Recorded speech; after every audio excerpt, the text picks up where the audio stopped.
2002 সালের ভোটার তালিকা কিভাবে আপনি ডাউনলোড করবেন। জেলা ভিত্তিক আপনি আপনার লিস্ট ডাউনলোড করে দেখে নিতে পারবেন।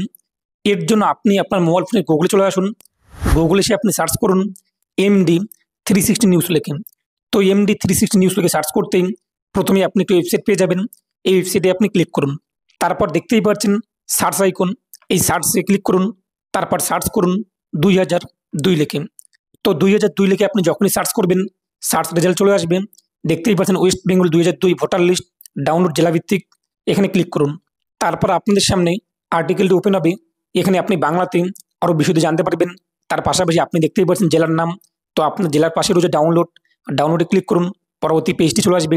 এরপর এখান থেকে আপনি বিধানসভা চয়েস করুন। তারপর ভোট গ্রহণ কেন্দ্র, তার পাশে রয়েছে ফাইনাল রোল। এখানে ক্লিক করতেই আপনার সামনে কিন্তু ভোটার লিস্ট চলে আসবে। তারপর দেখে নিন আপনার নাম রয়েছে কিনা। যদি 2002 সালের ভোটার লিস্টে আপনাদের নাম থাকে তাহলে আপনাদের কিন্তু কোনো রকম ডকুমেন্ট জমা করতে হবে না। আর অবশ্যই ভিডিওটি প্রত্যেককে শেয়ার করে জানিয়ে দেবেন।